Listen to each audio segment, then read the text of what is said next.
لگا ہوا پانی کا قطرہ بھی زمین پہ نہیں گرنے دے گا. وہ دو ایلچی آئے، قاصد آئے، تو میرے نبی اس وقت وضو کر رہے تھے. وضو فرما رہے تھے. میرے آقا وضو کر رہے اور چاروں طرف سے صحابہ کھڑے گھیرے ہوئے. اور میرے نبی جو ہی پانی لے کر ایسے دھوتے ہیں اپنے ہاتھ کو، تو صحابی اپنا ہاتھ نیچے لے کے اور پانی کو سبحان اللہ. اور جس صحابی کا ہاتھ سب سے نیچے ہوتا تھا ان تک پانی پہنچ ہی نہیں پاتا تھا، تو وہ صحابی اس کا ہاتھ لے کر کے اور اپنے دیہ پر ایسے ایسے مل لیتے تھے. یہاں تک کہ آپ کلی پھینکتے تھے تو صحابی کلی والا پانی کو بھی لینے کے لیے دوڑ جاتے تھے. سبحان اللہ. جب قاصد نے دیکھا کہ ہم کو تو محمد کے بارے میں دیکھنے کے لیے کہا گیا ہے کہ جی جو محمد وضو کر رہے ہیں تو پانی زمین پر ان کا دیوانہ گرنے نہیں دے رہا ہے، تو بھلا ان کے ساتھ کچھ اور معاملہ ہوگا تو کیا حشر ہوگا. یہ قاصد بادشاہ کے پاس گیا. وہ یہودی بادشاہ تھا، عیسائی بادشاہ تھا. قاصد گیا اور کہا اے بادشاہ، ارے محمد تو نبی ہے اور ان کے دیوانوں کا حال یہ ہے کہ ان کے جسم پر جو پانی لگتا ہے وہ نماز کے لیے وضو کرنے کے لیے تیار ہوتے ہیں اور اپنے ہاتھ کو دھوتے ہیں، اپنے چہرہ کو دھوتے ہیں، اپنے پیر کو دھوتے ہیں، کلی پھینکتے ہیں. اس پانی کو ان کا دیوانہ زمین تک نہیں جانے دیتا. تو جس نبی کا ماننے والا نبی کے جسم کا پانی زمین پر نہیں گرنے دے گا تو پھر اس کے ساتھ کچھ معاملہ ہوگا تو بتائیے کیا حال ہوگا. اور ہماری ملت کے نوجوانوں، اس دیوانگی کو دیکھ کر کے میں سوچ رہا تھا رسول اللہ کا سچا جو غلام ہوتا ہے وہی حقیقت میں جنت کا حقدار ہوتا ہے. سبحان اللہ. نعرے تکبیر، نعرے تکبیر، نعرے رسالت، نعرے رسالت، مسلک الحضرت، مسلک الحضرت، زندہ باد. ملت زندہ باد. ملت زندہ باد. میلاد النبی، زندہ باد. میلاد النبی، زندہ باد. نعرے تکبیر، اللہ نعرے رسالت. اور میری ملت کے نوجوانوں، عزیز بچوں، ہمارے اور آپ کے نبی صلی اللہ علیہ وسلم ایک مرتبہ میرے نبی کسی صحابی کی نماز جنازہ میں تشریف لے گئے. دھوپ تیز تھی. میرے آقا جب گھر کی طرف آ رہے ہیں، حضرت عائشہ صدیقہ رضی اللہ تعالیٰ عنہا جو میرے نبی کی بیوی ہے اور قیامت تک کے لیے ہم سب کی ماں ہے، تمام مومنوں کی ماں ہے نا. آقا کریم صلی اللہ علیہ وسلم تشریف لا رہے، کسی صحابی کا جنازہ پڑھ کر عائشہ رضی اللہ تعالیٰ عنہ دروازہ پر آ جاتی ہے. میرے نبی کی داڑھی کو چھونے لگتی ہے، سبحان اللہ. میرے نبی کے چہرے کو چھونے لگتی ہے، میرے نبی کے سر کو چھونے لگتی ہے، میرے نبی کے جسم پہ ہاتھ پھیرنے لگتی ہے. آقا فرماتے ہیں او عائشہ تم داڑھی کو کیوں چھو رہی ہو؟ اے عائشہ تم میرے سر کو کیوں چھو رہی ہو؟ اے عائشہ تم میرے چہرے کو کیوں چھو رہی ہو؟ اے عائشہ میرے کپڑے کو کیوں چھو رہی ہو؟ حضرت عائشہ کہتی ہے یا رسول اللہ موسلا دھار بارش ہو رہی ہے مگر آپ کا کپڑا بھیگا بھی نہیں ہے. سبحان اللہ. سبحان اللہ. یا رسول اللہ بارش بہت تیز ہو رہی ہے مگر آپ کا کپڑا بھیگا نہیں ہے. آقا فرماتے ہیں دھوپ باہر بہت تیز نکلی ہوئی ہے، باہر تو بہت تیز دھوپ ہے مگر تم کہہ رہی ہو کہ بارش ہو رہی ہے. میرے آقا فرماتے عائشہ بتا کہ کیا چیز تو نے اپنے سر پہ رکھ لیا ہے؟ عائشہ عرض کرتے یا رسول اللہ آپ کی لنگی کو میں نے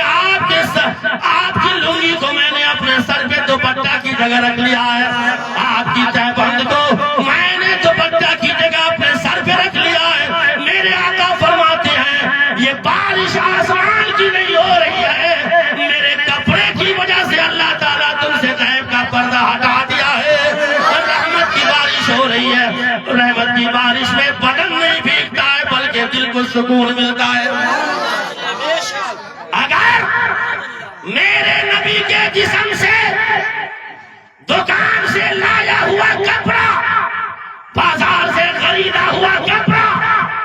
کسی انسان کا برا ہوا کپڑا اگر میرے جسم کو لگ جائے، میرے نبی کے جسم کو لگ جائے، تو اس کپڑا کو عائشہ اگر رکھ لے اپنے سر پہ، نبی کی وجہ سے اللہ تعالی غیر کا پردہ ہٹا دے، پھر میرے نبی کا کیا حال ہوگا؟ میرے نبی کا کیا حال ہوگا؟ اسی لیے تو میں کہا کرتا ہوں، او نبی کا کلمہ پڑھنے والوں، یاد رکھو نبی کی محبت ہی جنت کی ضمانت ہے۔ سنیے، ایک مرتبہ ایک صحابی ہے جن کا نام ہے حضرت ابو ذر غفاری، ہے نا؟ بیٹھے ہوئے تھے، رسول اللہ کی بارگاہ میں ہے، سوچا کہ آج رسول اللہ سے کچھ پوچھ لو، ہے نا؟ رحمت کی بارش ہو رہی تھی، آج رحمت والی کچھ بات پوچھ لو۔ حضرت ابو ذر غفاری کہتے ہیں یا رسول اللہ، اگر کوئی آپ کا دیوانہ ہو، آپ پر اپنی جان قربان کرتا ہو، آپ پر اپنا تن من دھن سب قربان کرتا ہو، مگر آپ جیسا عمل نہ کرتا ہو، تو یا رسول اللہ قیامت کے دن اس کا کیا حال ہوگا؟ آقا فرماتے سنو سنو، جو دنیا میں جس سے سچی محبت کرے گا، کل میدان محشر میں اسی کے ساتھ آئے گا۔ اب یہاں سے مسئلہ حل ہو گیا، جو جواری سے محبت کرے گا جواری کے ساتھ جائے گا، جو جیسے آدمی سے لگاؤ رکھے گا ویسے آدمی کے ساتھ قیامت کے میدان میں آئے گا، میدان حشر میں آئے گا۔ اور میری ملت کے نوجوانوں، یہ میرا قول نہیں ہے بلکہ میرے نبی کا فرمان ہے، جو جس سے محبت کرے گا کل اس کا حشر اسی کے ساتھ ہوگا، ہے نا؟ اسی لیے اعلیٰ حضرت سرکار نے لکھا ہے کہ ہم رسول اللہ کے جنت رسول اللہ کے، ہے نا؟ اس سے پہلے والا مصرع نہیں پڑھیں گے، ہم رسول اللہ کے جنت رسول اللہ کی۔ او میرے نبی کونین صلی اللہ علیہ وسلم کے دیوانوں، آپ یاد رکھ لیجئے، آپ جب مردہ کو مٹی ڈالتے ہیں، قبر پہ مٹی ڈالتے ہیں، پڑھتے ہیں منہا خلقناکم، اللہ کہتا ہے اسی سے ہم نے تم کو پیدا کیا۔ آپ ہاتھ میں مٹی لیے ہوئے ہیں اور اللہ کہہ رہا ہے اسی سے، اے بندہ کہاں تو اڑ رہا ہے؟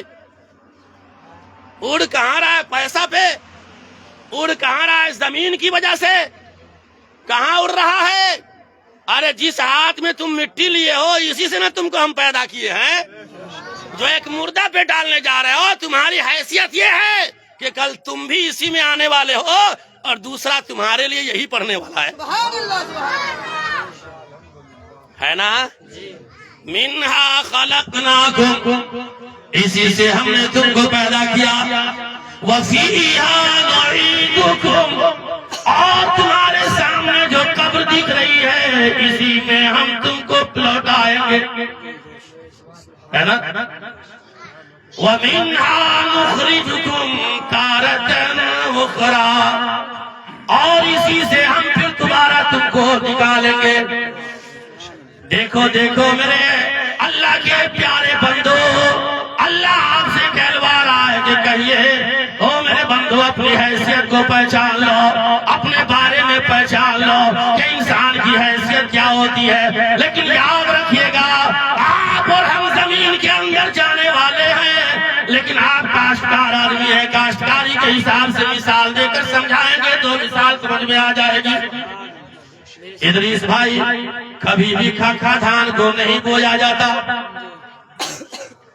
بویا جاتا ہے کسان لوگ بتائیے، کھکھا دھان کو کھکھڑا کو بویا جاتا ہے، اگر بوئے گا تو وہ جمے گا۔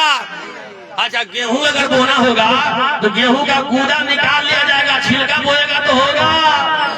کاشتکار آپ لوگ ہیں اس لیے کاشتکاری کے حساب سے سمجھا رہے ہیں، کریا اگر بونا ہوگا تو کریا کا چھلکا بوئیں گے اور گودا نکال کر رکھ لیں گے تو زمین کے اندر سے کریا دوسرا نہیں پیدا ہوگا۔ او میری ملت کے نوجوانوں، آپ کسان آدمی ہیں، آپ کریا اگر 1 سے 1000 پانا چاہتے ہیں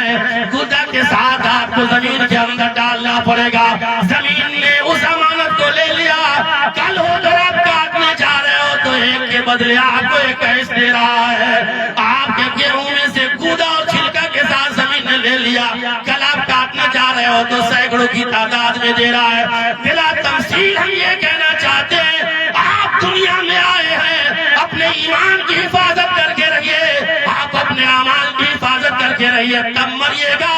ایمان و عمل کوتا ہے اور جسم چھلکا ہے.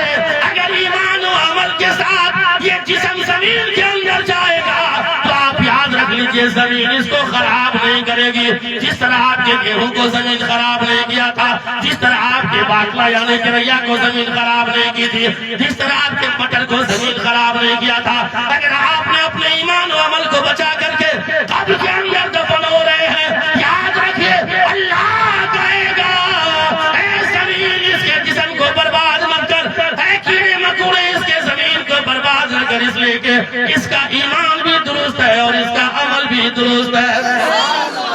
آپ کا جسم خراب کیا ہوگا, جو جسم کے اوپر کفن لگا ہوا ہوگا وہ بھی خراب نہیں ہوگا. اسی لیے تو کسی شاعر نے کہہ دیا ہے کہ زمین میلی زمین میلی نہیں ہوتی, زمین میلا زمین میلی نہیں ہوتی, زمین میلا محمد کے غلاموں کا کفن میلا نہیں ہوتا, محمد کے غلاموں کا کفن میلا. اور میرے بزرگوں دوستو, اسی زمین کے اوپر اپنے ایمان کی بھی حفاظت کرنی ہے, اسی زمین کے اوپر اپنے عمل کی حفاظت کرنی ہے. جس طرح ایک کسان آدمی اپنے گھر میں چوہا سے دانا کو پھروانے سے محفوظ رکھتا ہے, کوٹھی میں دانا کو رکھتا ہے تاکہ چوہا نہ پھاڑے اس کو, کوٹھی میں پاک یعنی کریا کو رکھتا ہے تاکہ چوہا برباد نہ کرے اس کو, تاکہ زمین کے اندر بوئے تو وہ نکل جائے, دانا نکل جائے, 1 سے 100 پیدا ہو جائے.